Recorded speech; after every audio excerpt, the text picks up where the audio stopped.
Bismillahirrahmanirrahim. Assalamualaikum warahmatullahi wabarakatuh. Apa kabar anak-anak? Alhamdulillah, semoga anak-anak selalu dalam keadaan sehat walafiat. Amin ya robbal alamin. Pada video kali ini kita kembali dalam pembelajaran sejarah kebudayaan Islam atau At-Tarikh. Hari ini kita akan membahas materi yang tidak jauh berbeda dengan pekan kemarin. Kalau pekan kemarin, Ustazah sudah memberikan materi tentang arti dakwah dan sifat serta akhlak Nabi Muhammad SAW.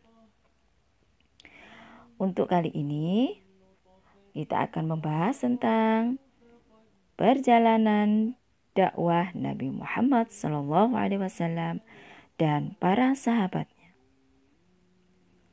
Perjalanan dakwah Nabi Muhammad SAW dan para sahabatnya, yaitu dakwah pertama yang dilakukan Nabi Muhammad SAW dengan para sahabatnya berlangsung di kota Mekah selama 13 tahun yang meliputi 1.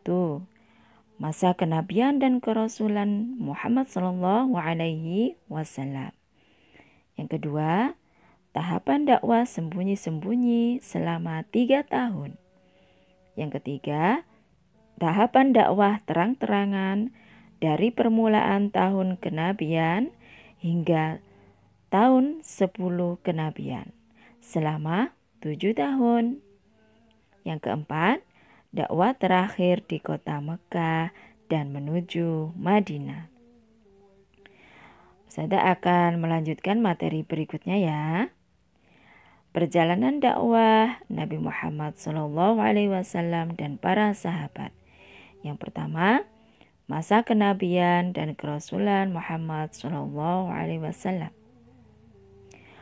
Allah Ta'ala menurunkan wahyu yang pertama kepada Nabi Muhammad SAW ibnu Abdullah melalui malaikat Jibril. Pada waktu itu Nabi Muhammad berusia 40 tahun. Nabi Muhammad menerima wahyu pertama kali adalah surat Al-Alaq ayat 1-3. Kemudian malaikat Jibril turun kembali membawa wahyu yang kedua, yaitu surat Al-Muddathir ayat 1-5. Ayat-ayat tersebut merupakan permulaan dari masa kerasulan Nabi Muhammad SAW. Beliau ditetapkan menjadi rasul untuk berdakwah kepada alam semesta, termasuk manusia seluruhnya dan para jin. Berikutnya, perjalanan dakwah Nabi Muhammad SAW dan para sahabat. Yang kedua adalah tahapan dakwah sembunyi-sembunyi selama 3 tahun. Pertama kali yang dilakukan Nabi Muhammad adalah ketika berdakwah kepada orang yang terdekat terlebih dahulu. Di antaranya adalah istri Nabi Muhammad SAW, yaitu Khadijah binti Khuwailid. Selanjutnya Zaid bin Harithah, yaitu budak Nabi Muhammad SAW. Kemudian Nabi Muhammad berdakwah kepada orang yang terdekat adalah Ali bin Abi Thalib, yaitu keponakan beliau Nabi Muhammad SAW. Berikutnya, serta sahabat Nabi Muhammad SAW yang paling dekat adalah Abu Bakar As-Siddiq. Dan masih banyak lagi yang lainnya. Nah, anak-anak ustazah, tahapan dakwah sembunyi-sembunyi selama 3 tahun yang kedua adalah perintah sholat. Nah, wahyu yang pertama kali turun adalah perintah untuk melaksanakan sholat.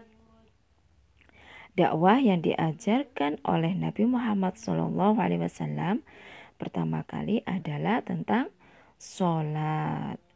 Nabi Muhammad SAW dan para sahabat pergi ke perbukitan dan mengerjakan sholat di sana secara sembunyi-sembunyi, jauh dari kaum mereka. Alhamdulillahirrabbilalamin. Pembelajaran hari ini sudah selesai, sampai di sini dulu ya anak-anak. Insya Allah pekan depan Ustazah akan menyampaikan materi selanjutnya, yaitu tahapan dakwah terang-terangan. Semoga anak-anak Ustazah bisa memahami materi ini dengan baik dan bisa melaksanakan apa yang harus kita kerjakan dengan baik. Sampai jumpa di pertemuan selanjutnya. Tetap semangat, jaga kesehatan, dan jazakumullahu khairan. Wassalamualaikum warahmatullahi wabarakatuh.